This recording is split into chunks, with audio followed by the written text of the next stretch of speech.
이제 우리 모두 성령 강림절 후 12번째 주일 예배를 하나님께 드리겠습니다.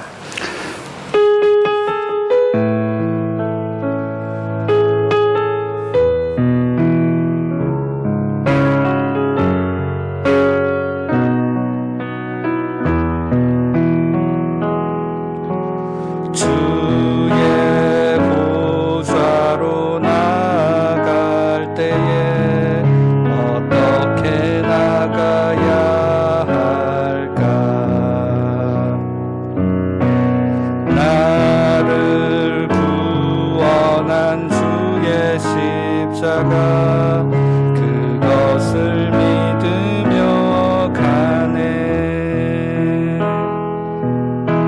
주의 보좌로 나아갈 때에 나 여전히 부족하나. 나를 품으신 주의 그 사랑, 그것을 믿으며 가네. 자격 없는 내 힘이 아닌 오직 예수님의 보혈로, 자격 없는 내 힘이 아닌 오직 예수님의 보혈로.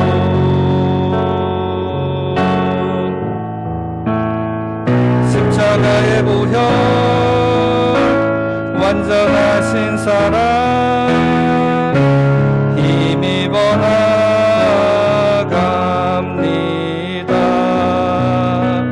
십자가의 보혈,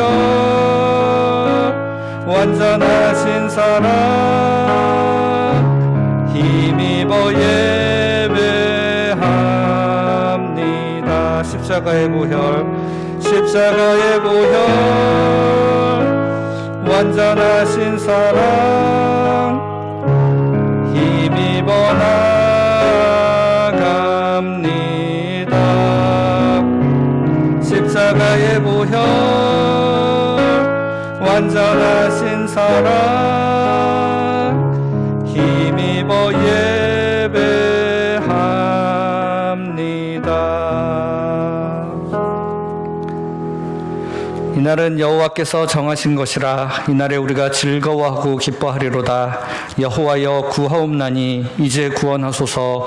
여호와여 우리가 구하옵나니 이제 형통하게 하소서. 아멘.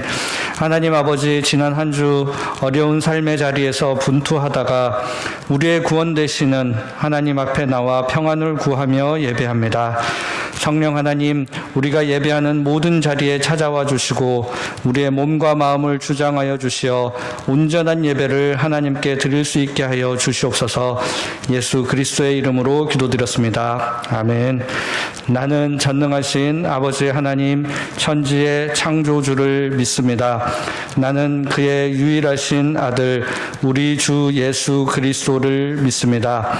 그는 성령으로 잉태되어 동정녀 마리아에게서 나시고 본디오 빌라도에게 고난을 받아 십자가에 못 박혀 죽으시고 장사된 지 사흘 만에 죽은 자 가운데서 다시 살아나셨으며 하늘에 오르셔 전능하신 아버지 하나님 우편에 앉아 계시다가 거기로부터 살아있는 자와 죽은 자를 심판하러 오십니다.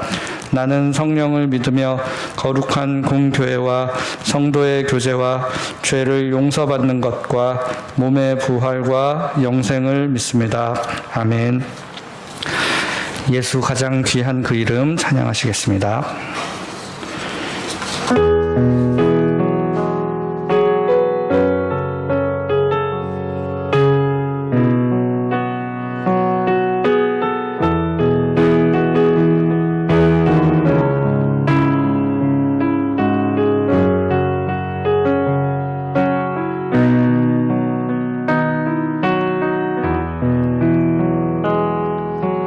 예수 가장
끝없는 사랑 오 예수 목소리 높여 찬양해 가장 귀한 그 이름.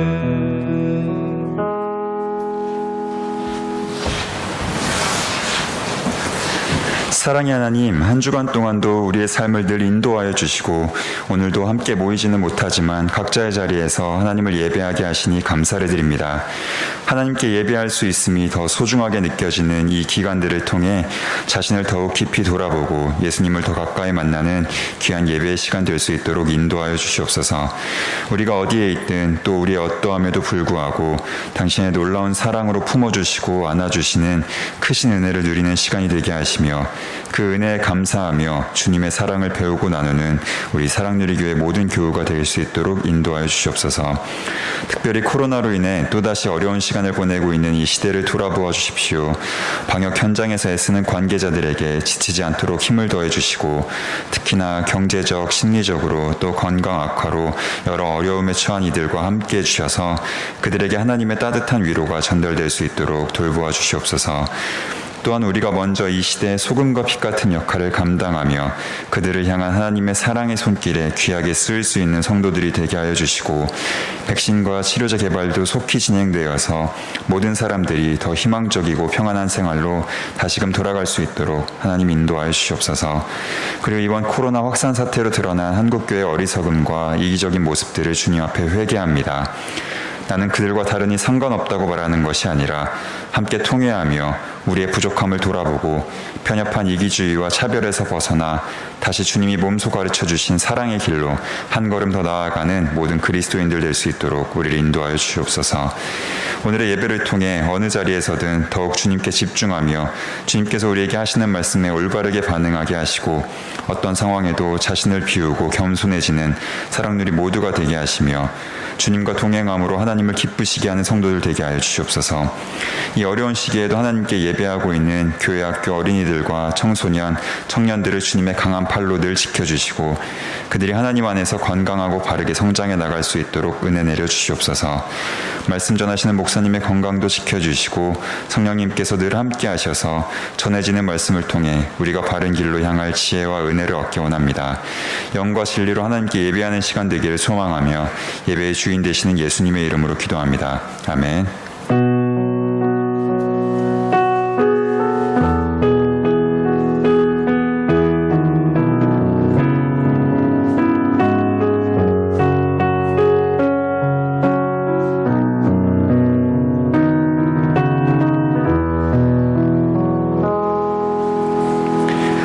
하나님께서 오늘 저희에게 주신 말씀은 이사야 11장 1절에서 5절까지의 말씀입니다.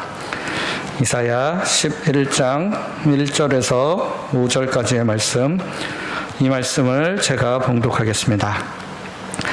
이새의 줄기에서 한 싹이 나며 그 뿌리에서 한 가지가 나서 결실할 것이요 그의 위에 여호와의 영 곧 지혜와 총명의 영이요 모략과 재능의 영이요 지식과 여호와를 경외하는 영이 강림하시리니 그가 여호와를 경외함으로 즐거움을 삼을 것이며 그의 눈에 보이는 대로 심판하지 아니하며 그의 귀에 들리는 대로 판단하지 아니하며 공의로 가난한 자를 심판하며 정직으로 세상의 겸손한 자를 판단할 것이며 그의 입에 막대기로 세상을 치며 그의 입술의 기운으로 악인을 죽일 것이며 공의로 그의 허리띠를 삼으며 성실로 그의 몸의 띠를 삼으리라. 아멘. 이 말씀을 통해 하나님께서 저희에게 은혜 주시기를 원합니다.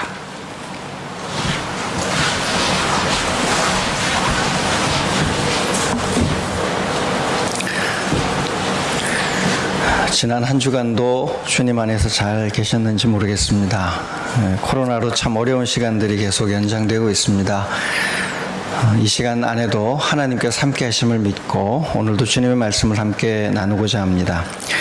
그리스 신화에 보면 이카루스의 날개 이야기가 나옵니다.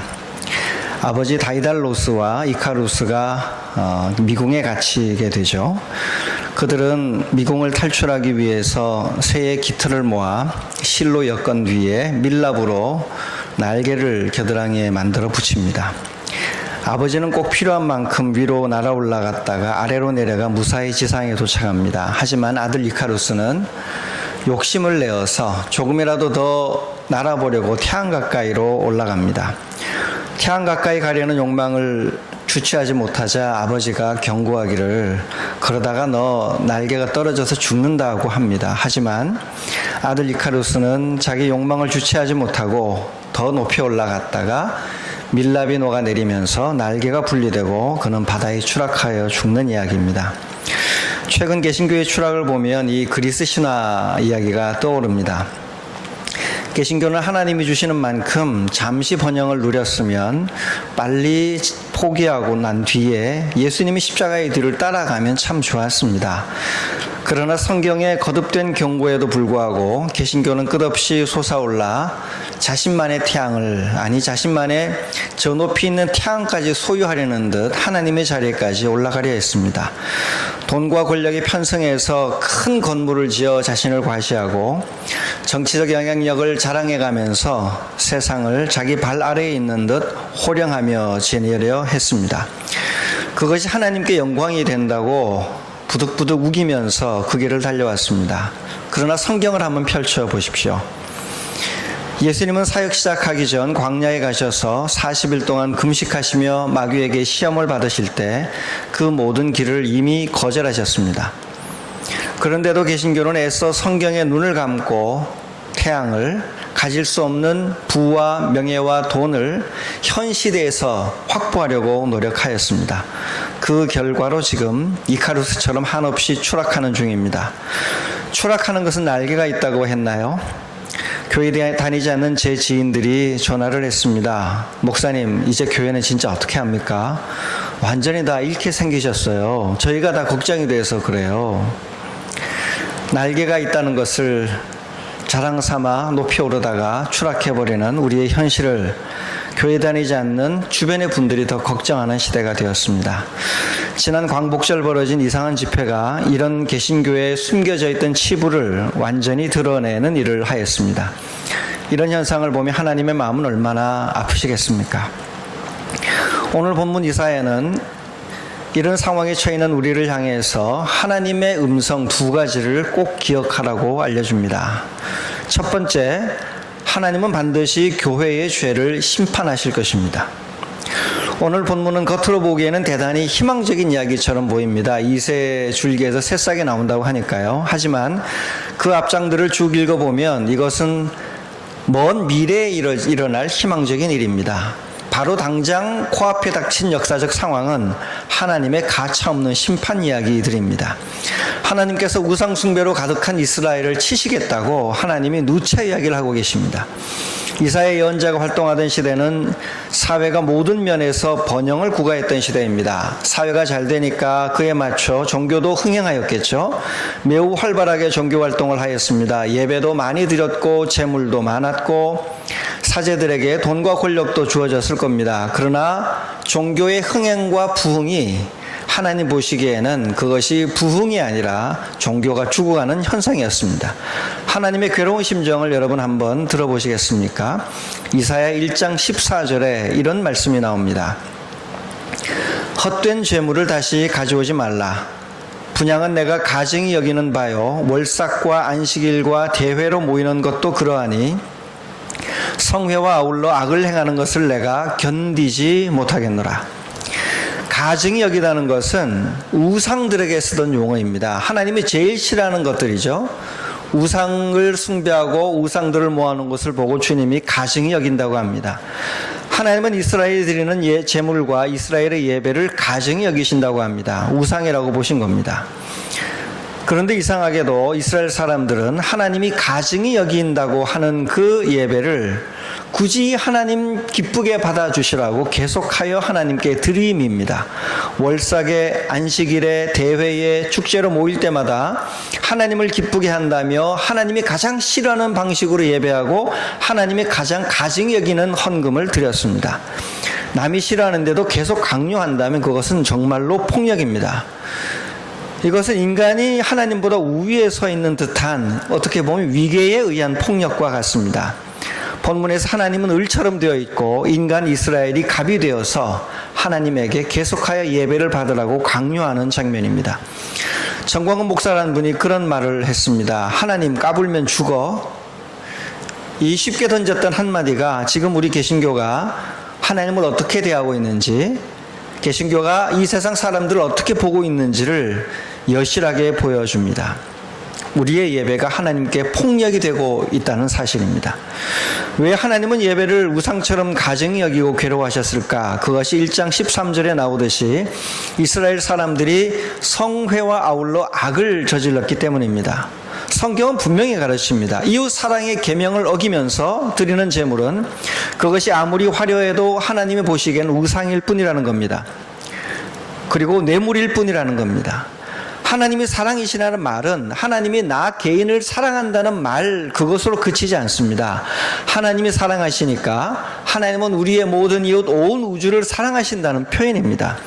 그런데 나만 사랑하기 위하여 이웃들에게 피눈물 흘리게 해달라고 예배를 드리고 하나님께 청탁하는, 부정하게 청탁하는 것은 하나님이 이웃 사랑, 하나님이 사랑이라는 성경의 계명을 거부하는 말입니다. 이웃들의 피를 자기 손에 묻히고 예배한다면 이것은 하나님이 사랑이라는 사실을 정면으로 거절하는 것과 같은 행위입니다. 이런 종교 행위를 본문 속 하나님께서는 도저히 견디지 못하겠다고 하십니다. 이 견디지 못한다는 표현은 제가 요즘 언어로 좀 옮기면 이런 것이 되지 않을까 싶은데요. 내가 공황장애로 숨이 멎어 죽을 지경이니 제발 나를 살려다오. 영원한 생명을 가지신 하나님, 알파와 오메가에서 죽지 않으신 하나님이 내가 지금 죽게 생겼으니 나를 좀 살려달라고 괴로워 견디지 못하겠다고 하시는 이 상황, 하나님의 고통이 얼마나 극심하셨으면 하나님이 견디지 못하여 죽을 지경이라고 하시겠습니까? 이 극단적 상황에서 일어나는 일이 하나님의 심판입니다.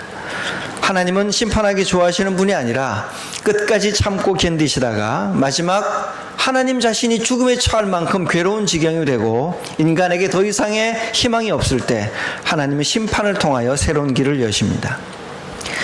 우리는 기억해야 됩니다. 하나님은 심판하시는 분임을. 지금 한국의 개신교가 이런 하나님의 심판 앞에 서 있습니다. 온 세상에 나서서 교회를 꾸짖고 비판하고 있습니다. 그 속에 하나님의 심판의 말씀이 들어 있습니다. 당장은 코로나 상황을 맞아 교회가 예배를 강행하며 소모임을 강행하며 공공의 적이 된 것이 문제인 것 같습니다. 그러나 조금 더 깊이 생각해 보면 이런 일들은 개신교가 세상을 향하여 가지고 있던 또는 하나님을 향하여 가지고 있던 오래된 오만함과 무례함 때문에 생긴 일입니다. 이카루스처럼 하나님 나라를 위해 잠시 사용하고 말아야 될 돈과 권력을 끝없이 더 소유하려고, 심지어 하나님까지 바꾸어내려고, 하나님 마음까지 돌이켜내려고 애썼던 개신교의 오만함이 이 결과를 초래한 겁니다. 개신교는 사실 성경을 바꾸어 왔습니다. 1.1획도 영원히 변치 않는다는 하나님의 말씀일 성경을 개신교는 완전히 무시하며 오히려 성경을 바꾸어 왔습니다.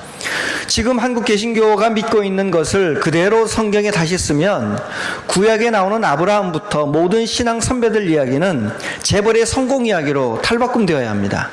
사라는 고생하지 말고 처음부터 아기를 잘 낳았어야 되고, 욥은 고난 없이 삼박자 구원받듯이 바로 성공해야 했습니다. 예수님은 십자가 지지 마시고 로마 황제를 폐위하고 그 자리에 올라가야 했습니다. 산상수훈은 성경에서 빼야 하고, 구역의 희년법도 빼야 하고, 신명기에 말씀대로 살지 않으면 하나님이 심판하신다는 2배나 많은 28장의 저주 본문들도 빼야 하고, 예언자들의 목소리도 다 삭제해야 하고, 사회를 향하여, 그 나라의 지도자들을 향하여, 그 나라의 권력자들, 그 나라의 종교 권력자들을 향하여 내빼졌던 모든 예언들도 삭제해야 합니다.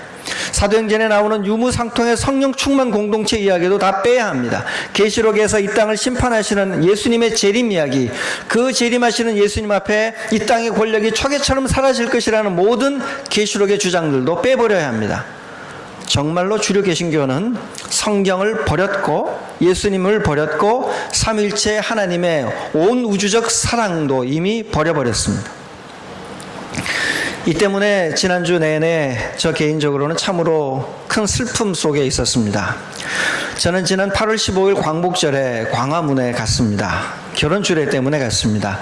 지금 생각해 보니까 그날 결혼한 부부는 정말 성령 충만한 부부였습니다. 결혼식은 그날까지만 가능했거든요.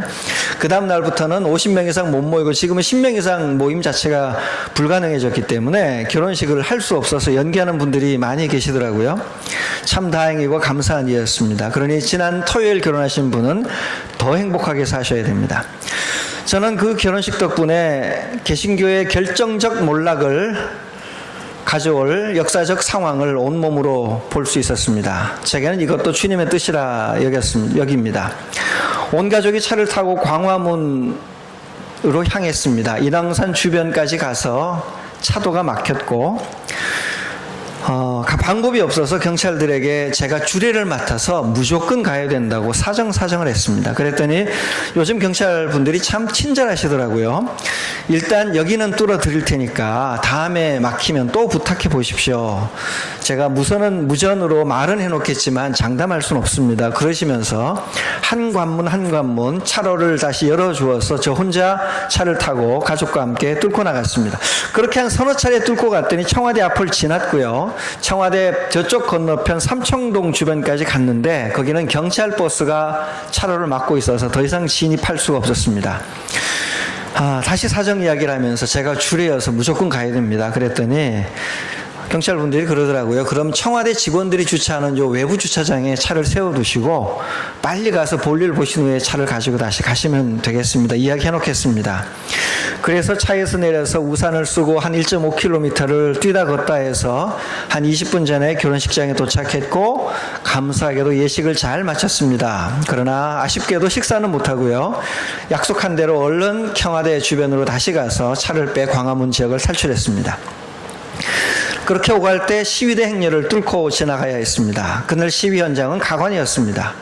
마스크 벗고 경찰에게 막 욕도 하시고 음식도 둘러앉아서 드시고 또는 같은 교회들에서 왔는지 교회 직분을 부르는 호칭도 들렸고 지역별로 깃발을 들고 이동하며 자기들이 타고 온 차가 어디 있는지 찾아다니기도 하셨습니다. 이 광경은 우리 예전에 익숙하게 보았던 촛불 집회 광경과 완전히 딴판이었습니다. 이 광화문 무례배 같은 시위를 개신교회가 핵심 주동자가 되어 주최한 걸 생각하니까 억장이 무너지더라고요. 이 땅에 연약한 이들이 숨쉬지 못하여 살려달라고 아우성 칠 때는 한 번도 깃발 들고 나오지 않던 분들이 이 땅을 지배하고 있는 기득권이 무너지니까 그토록 요동치며 달려와서 시위하는 것을 보면서 이사야가 떠올랐습니다. 우리 사회 이 죄를 어떻게 해야 하나요? 성경에 따르면 이런 죄는 분명히 하나님의 심판의 대상이 됩니다. 슬픈 일은 그들만 심판받지 않고 한 시공간을 점유하고 살아가는 공동체 내 모든 분들이 함께 심판의 영향력 안에 있다는 사실입니다. 개신교 진영 전체가 좋든 싫든 한 형제자매로 묶여 있으니 적어도 세상 사람들이 보기에 우리는 똑같은 존재들이니 우리 모두가 함께 심판받으며 함께 추락하게 되는 것 어쩔 수가 없습니다. 그날 지나고 집에 와 있으니까 다음날 경기도에서 문자가 오더라고요. 집회 주변을 지나간 사람도 검사 받아야 한다는 행정명령 문자였습니다. 그래서 얼른 집 옆에 드라이브 스루 선별진료소에 가족과 함께 갔더니 안내하시는 분이 이 차 선별진료소에서는 한 사람만 진료받을 수 있으니까 가족이 다 받으려면 보건소로 가셔야 됩니다. 그래서 줄 서 있다가 얼른 덕양구 보건소에 가서 가족 모두 코로나 검사를 받았습니다. 갔더니 검사하시는 분들이 로봇 팔처럼 팔만 이렇게 꺼내가지고 그 고생하시면서 입과 코 안에 면봉을 넣어서 검체를 채취하시더라고요. 정말 고생 많이 하시겠습니다. 한 사람 한 사람 다가올 때마다 설명을 다시 다 하시고 검체 채취하시고 난 후에는 검사 결과가 늦으면 3일까지도 걸리니까 집에서 움직이지 말고 있으라고 부탁을 하셨습니다. 그래서 저희가 다음날 꼼짝 말고 대기하였습니다. 근데 참 좋은 나라입니다. 검사 다음날 아침 바로 문자가 날아왔더라고요. 귀하는 음성입니다. 그래서 가족들의 핸드폰을 다 뒤졌더니 4명 모두에게 음성이라는 반가운 문자가 날아왔습니다. 안수의 한숨을 쉬었죠. 여러분, 지금 우리가 겪고 있는 이게 무슨 일입니까? 이웃의 생명을 살펴야 할 교회가 이 무슨 일을 하고 있는 것입니까? 현장 예배가 불가능하면 온라인으로 예배를 드리면 됩니다. 유대인들처럼 예루살렘 성전 예배가 안 되면 각자 흩어진 곳에서 회당 예배로 전환하여 예배의 정신을 살리고 계승하면 됩니다. 회당 예배조차 불가능한 다니엘 상황이 오면 성전이 있는 곳을 향하여 절에 가며 자기 방에서 예배를 드려가면 됩니다. 생명의 위협이 오는 거니까요. 그것도 안 되어 영과 진리로 예배 드려야 되는 가슴속 예배라도 드릴 수 있으면 얼마나 감사하겠습니까? 우리가 하나님을 향하여 신앙 고백하는 것 자체를 탄압한다면 종교 탄압이지만 그것이 아니라 이웃의 생명을 위하여 현장 예배를 조절하고 소모임을 조심해 달라는 것은 예배의 본질과 마땅한 일입니다. 생명을 살리는 일이니까요. 현장 예배 중요하겠지만 이웃의 생명을 위하여 흩어진 회당의 예배, 가정 예배, 온라인으로 드리는 예배를 드릴 수 있다면 우리가 이웃을 배려하는 훌륭한 공동체로 세상으로부터 오히려 칭찬을 받을 것입니다. 개신교가 이렇게 사회를 무시하며 깔보게 된 것은 돈과 권력을 추구해 개신교 자신이 기득권이 되었기 때문입니다. 예수님 따라 모든 것을 버리고 나누고 십자가 밑으로 내려가면 하나님이 우리를 영화롭게 하실 것입니다. 그러나 반대로 지금처럼 하나님을 핑계 삼아 스스로 욕망의 꼭대기에 올라가려 하면 하나님께서 우리를 풀 베듯 베시게 될 것입니다. 이것이 이사야서에 나오는 가르침입니다. 여러분 풀을 베어보셨습니까? 여름에 장마 지나고 나면 이제 풀들이 쑥쑥 자라오르겠죠. 낫으로 풀을 치면 정말 풀은 싹둑싹둑 잘라져 나갑니다. 어릴 때 저도 속골 들으러 많이 다녀서 낫 잘 벼러가지고 풀 치고 망태에 담아 많이 가져왔습니다. 군대 있을 때는 활주로 주변에 풀들을 등에 예초기를 메고 쳐본 적이 있습니다. 예초기가 지나가면 풀은 흔적도 없이 사라지듯 잘려나갑니다. 하나님께서 이스라엘의 죄를 아시리아와 바벨론의 힘을 동원하여 그렇게 베어내셨습니다. 지금 우리가 회개하지 않으면 한국교회, 개신교회도 그 심판에 하나님의 칼날을 벗어날 수 없습니다. 하나님은 절대로 죄와 함께 공존하는 분이 아니십니다. 하나님은 죄를 그대로 두는 분이 아니십니다. 하나님은 죄를 도려내는 분입니다. 하나님이 죄를 도려내기 위하여 예수님을 보내셨고 예수님 보혈의 피에 자신의 죄를 회개하며 삶을 돌이키지 않으면 그에게 마지막 심판의 순간이 다가올 수밖에 없습니다. 그래서 우리 모두는 회개해야 합니다. 우리는 전광훈이라는 한 인물을 비난하는 걸로 우리의 회개를 멈춰서는 곤란합니다. 전광훈 추종자들은 한국교회 전반에 퍼져 있습니다. 다른 대형 교회들 안에 전광훈을 내심 담임 목사로 여기며 살아가는 분들이 얼마나 많습니까? 지역교회에 소속되어 등록하고 있으면서도 사랑제일교회에 출석하여 그 교회 교인처럼 모든 것 유튜브로 다 보고 함께하는 심정적 사랑제일교회 교인들이 한국 사회 안에 얼마나 많이 있겠습니까? 굳이 전광훈이라는 인물이 아니어도 유사 전광훈 아니 때로는 전광훈보다 더 나쁜 지도자들도 많습니다. 전광훈 목사는 거칠게 밖에 나와서 이야기를 다 하는 것으로 자신의 이미지를 나타내었지만 자신은 훨씬 나은 사람인 것처럼 세련되고 고상하게 숨긴 채로 동일한 방향으로 교회와 한국 사회를 몰고 가고 있는 분들이 우리 사회는 얼마나 많습니까? 전광훈 목사의 신학은 성경에 따르면 복음이 아니지만 한국교회에서는 그가 오히려 정통 대접을 받으며 주류로 한국 사회 주류로 포진하고 있는 겁니다. 그래서 우리는 한 형제된 마음으로 지금의 상황을 아파하며 함께 회개하여 하나님의 그 매서운 심판이 오기 전에 먼저 돌이킬 수 있어야 합니다. 기억하셔야 됩니다. 하나님은 반드시 죄를 심판하고 해결하시는 분이라는 겁니다. 둘째, 하나님께서는 동시에 희망도 준비하고 계심을 잊어서는 안 됩니다. 하나님의 희망은 전혀 예기치 못한 곳에서 옵니다. 하나님의 심판이 아무리 매서워도 하나님은 예기치 못한 곳에서 희망을 준비하고 계십니다. 그것이 오늘 본문 1절에 나오는 내용입니다. 제가 읽겠습니다. 이새의 줄기에서 한 싹이 나며 그 뿌리에서 한 가지가 나서 결실할 것이요. 이 본문을 자세하게 들여다보면 좀 이상합니다. 원래 싹은 나무 맨 끝에 있는 가지에서 나야 합니다. 그런데 오늘 본문에 줄기에서 한 싹이 난다고 합니다. 또 가지는 줄기에 몸통에서 가지가 나와야 합니다. 그런데 오늘 본문에 뿌리에서 한 가지가 나온다고 합니다. 그런데 그것이 결실까지 간다고 하는 거죠. 우리 1장 10절에 가면 아예 뿌리에서 싹이 나온다는 이야기까지도 합니다. 왜 이렇게 되었을까요? 나무가 하나님에 의해서 베어졌기 때문입니다. 저희 교회 교육관 앞에 있는 가로수들이 정기적으로 가지치기 되는데 가지만 치는 게 아니라 몸통까지 치는 경우가 많이 있습니다. 몸통을 치고 나면 그 몸통에서 싹이 나며 새로운 가지가 생깁니다. 이 본문은 그것보다 훨씬 심각한 일입니다. 뿌리만 남을 정도로 쳤는데 그 뿌리에서 가지가 나오고 그 뿌리에서 싹이 나와서 새로운 미래를 준비한다는 겁니다. 하나님의 심판이 임하여 온 세상이 다 죽을 것 같지만, 나무가 죽어 없어질 것 같지만 하나님은 결코 심판으로 끝나시는 법이 없습니다. 하나님은 죄를 심판하시지만 결코 사랑을 거두어 가는 분이 아닙니다. 왜 그럴까요? 하나님은 우리를 사랑하기로 계약을 맺으셨기 때문입니다. 하나님은 우리를 사랑하실 수밖에 없도록 자신을 계약에 묶어 놓으셨습니다. 이 계약은 말로만 맺은 구두 계약이 아니라 예수님의 피값으로 맺은 온 생명을 다하여 맺은 생명으로 만들어진 계약이기 때문에 결코 무효화되지 않습니다.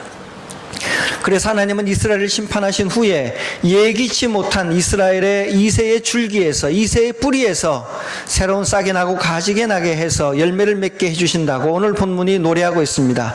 이 하나님의 축복이 우리들에게까지 이어져서 하나님 나라가 지금 우리 품 안에까지 와 있는 겁니다. 우리는 이 말씀이 지금 우리들에게서도 이루어질 것을 믿습니다. 불순종과 내부 부패로 인해 하나님의 심판을 받듯 작불당하고 있는 개신교 안에서 하나님은 새로운 싹을 틔우실 겁니다. 언젠가 교회는 주님의 은총 안에 이새의 줄기에서 새로운 싹이 나고 가지가 나듯 하나님은 우리를 다시 살려내실 겁니다. 그러나 오늘 본문에 따르면 그 희망은 기존 교회에서 되살아나지는 않습니다. 본문처럼 예기치 못한 곳에서 예기치 못한 방식으로 하나님이 교회를 다시 살려낼 것입니다. 우리는 그것을 믿고 준비하며 그날을 기다려야 됩니다. 대형화된 곳, 위대한 성장 프로그램을 통하여 남들 보기에 화려해 보이는 그곳에서 미래를 향한 싹이 나오지 않고 다 잘려나가 아무도 주목하지 않는 곳, 이새의 줄기, 이새의 뿌리밖에 남지 않은, 그루터밖에 남지 않은 그곳에서 하나님 나라를 향한 새로운 싹이 돋아날 것입니다. 한국 사회의 주류교회 주류신학은 이미 들포도를 맺고 말았습니다. 들포도 맺힌 포도나무를 주님이 포도원을 심판하시고 하나님은 다시 포도원 지기가 되어 훌륭한 포도를 맺히게 주님은 다시 하실 것입니다. 저는 사랑누리교회가 그리고 온라인으로 예배하는 모두가 이런 예수님 닮은 인재들이 되어 예기치 못한 곳에서 하나님 나라를 다시 건설하는 하나님 나라의 일꾼들이 될 것을 믿습니다. 세상적으로는 초라해 보일지라도 하나님 앞에 엎드려 있는 여러분을 통해 말씀에만 뿌리박고 다른 세상적 욕망을 이기려 애쓰는 하나님의 사람들을 통해 뿌리 되신 예수님의 십자가를 가까이에서 붙잡고 힘겹게 살아가지만 결코 변절하지 않는 그런 신앙인을 통해 하나님께서는 새로운 하나님 나라를 건설해 가실 것입니다. 말씀을 맺으며 함께 생각해 보고자 합니다. 이제 우리는 무엇을 해야 될까요? 손강은 목사가 주도한 광복절 기사가 실리자 그 밑에 사람들이 댓글을 달았습니다. 기독교인으로 보이는 한 분이 이런 댓글을 달았습니다. 교회가 본이 되지 못해 죄송합니다. 그러자 바로 그 밑에 다른 분이 댓글을 이렇게 달더라고요. 우리는 본을 바란 적도 없고 바라지도 않습니다. 그저 다른 사람들과 함께 해주세요. 당신들의 그 말에서도 선민의식이 돌출됩니다. 당신들은 선민이 아닙니다. 그저 다른 사람과 같은 똑같은 시민들일 뿐입니다. 시민의 일원으로 동참하는 자세를 기대합니다. 본 보이려고 하지 말고요. 요즘 말로 참 핵심을 찌르는 지적입니다. 우리가 이것을 돌아봐야 됩니다. 구약에서 유대인의 선민의식은 이방인을 멸시하는 것으로 왜곡되어 하나님의 구원사를 망쳤습니다. 지금 한국 개신교가 가지고 있는 선민의식은 사회를 밑으로 내려다보는 오만함으로 이루어져서 지금과 같은 선교 전략적으로 가장 나쁜 결과를 낳았습니다. 하나님이 나라를 사랑하셔서 구원하셨다는 선민의식은 반쪽짜리 선민의식입니다. 하나님이 왜 나를 구원하셨는가? 온 세상을 섬기라고 구원하셨습니다. 온 세상을 섬기라고 나를 구원하셨으면 우리는 세상의 종인 겁니다. 세상을 향하여 갑대하지 말고 세상을 향하여 을될 마음으로 세상 속에 묻어 들어가야 됩니다. 선민의식은 제발 우리 내부에만 묶어두고 밖을 향하여는 철저히 고난받는 종의 자세로 세상을 섬겨야만 합니다. 이를 위해 우리는 먼저 평범한 시민의 자리로 돌아가야 됩니다. 철저히 자기를 은닉하고 존재조차 보이지 않도록 삶 속에서 숨겨서 충분히 예수의 향기가 사람들에게 뿌려진 후에 남들이 우리를 보고 예수쟁이였구나라고 발견하도록 만들어 주어야 됩니다. 이번 한 주간 여러분 이렇게 훌륭한 한 시민으로 세상을 섬기는 종으로 선민의식을 버리고 세상 속 한복판에서 가장 낮은 자세로 세상을 섬겨보시기를 바랍니다. 말씀을 마치며 바울의 지혜, 바울의 선교 전략을 여러분에게 전하고 싶습니다. 고린도전서 9장 19절에서 22절에 보면 이런 말씀이 나옵니다. 내가 모든 사람에게서 자유로우나 스스로 모든 사람에게 종이 된 것은 더 많은 사람을 얻고자 함이라. 유대인들에게 내가 유대인과 같이 된 것은 유대인들을 얻고자 함이요 율법 아래에 있는 자들에게는 내가 율법 아래에 있지 아니하나 율법 아래에 있는 자같이 된 것은 율법 아래에 있는 자들을 얻고자 함이라. 율법 없는 자에게는 내가 하나님께는 율법 없는 자가 아니요 도리어 그리스도의 율법 아래에 있는 자이나 율법 없는 자와 같이 된 것은 율법 없는 자들을 얻고자 함이라. 약한 자들에게 내가 약한 자와 같이 된 것은 약한 자들을 얻고자 함이요 내가 여러 사람에게 여러 모습이 된 것은 아무쪼록 몇 사람이라도 구원하고자 함이니. 사도 바울과 같이 다양한 모습으로 사람들 안에서 종이 되어 세상을 섬기는 지혜와 능력이 여러분에게도 충만하시기를 바랍니다. 아멘. 이 시간 함께 침묵으로 주님 앞에 기도하겠습니다. 우리의 교만함을 회개하고 세상 속 한 시민으로 더 나아가 세상을 섬기는 하나님의 고난받는 종의 삶을 잘 감당하도록 주여 우리를 불쌍히 여겨주시고 성령의 지혜와 능력을 더하여 주십시오. 이 시간 주님 앞에 기도하겠습니다.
하나님, 저희들의 오만함과 저희들의 연약함을 불쌍히 여겨 주시옵소서.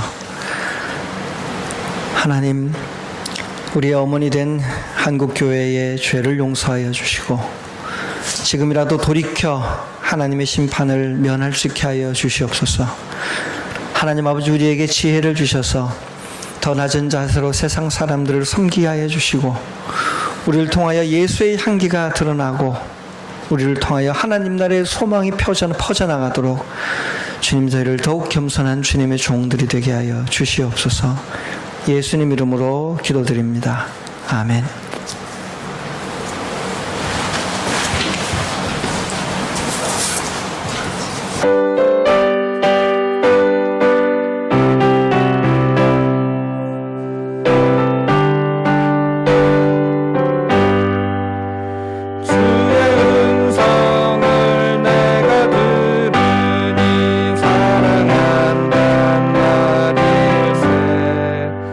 믿는 마음으로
하나님, 참으로 일용할 양식을 주님께 구하며 하루하루 주님을 의지하며 살아갈 수밖에 없는 삶을 살고 있습니다.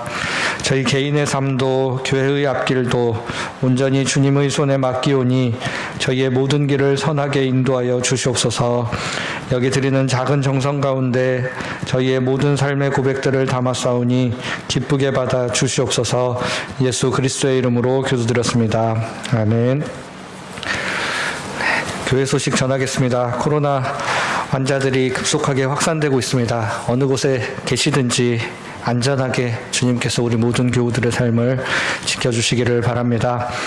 저희가 지난주부터 모든 예배를 온라인으로 전환하여 8월 30일 주일까지 다음 주일까지는 현장 예배 없이 온라인으로만 예배하고 9월 6일부터 교육부를 포함한 모든 현장 예배를 재개할 것으로 계획을 세워놓았습니다. 그러나 이후 상황들을 봐서 조금 변동이 필요하면 회의를 통하여 다시 공지해드리도록 하겠습니다. 이번 주 토요일까지 우리 임승일 목사님 휴가이십니다. 기억하여 주시기를 바랍니다. 모두 파송의 찬양 하시도록 하겠습니다.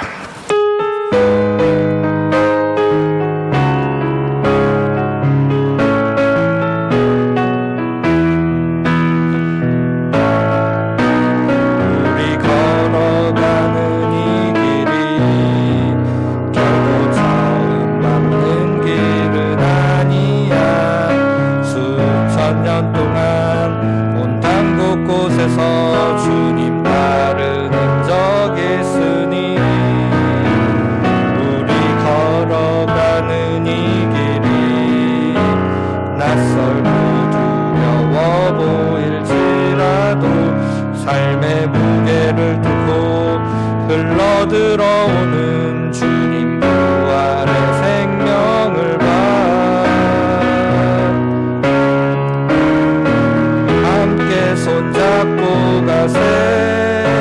조금 느리고 어려울지라도 주님 부르신 그 감격 붙잡고 손잡고 함께 가세. 우리 함께 손잡고 가세. 때론 더디고 힘겨울지라도 주님 부르실 그날을 향하여 손잡고 함께 가세. 우리 함께 손잡고 가세. 조금 느리고 어려울지라도 주님 부르신 그 감격 붙잡고 손잡고 함께 가세. 우리 함께 손잡고 가세. 때론 더디고 힘겨울지라도 주님 부르실 그날을 향하여 손잡고 함께 가세.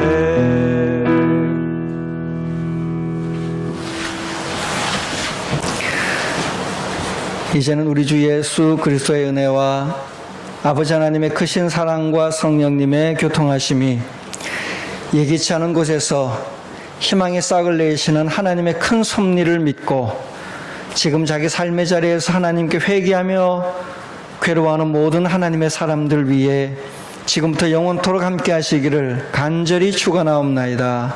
아멘.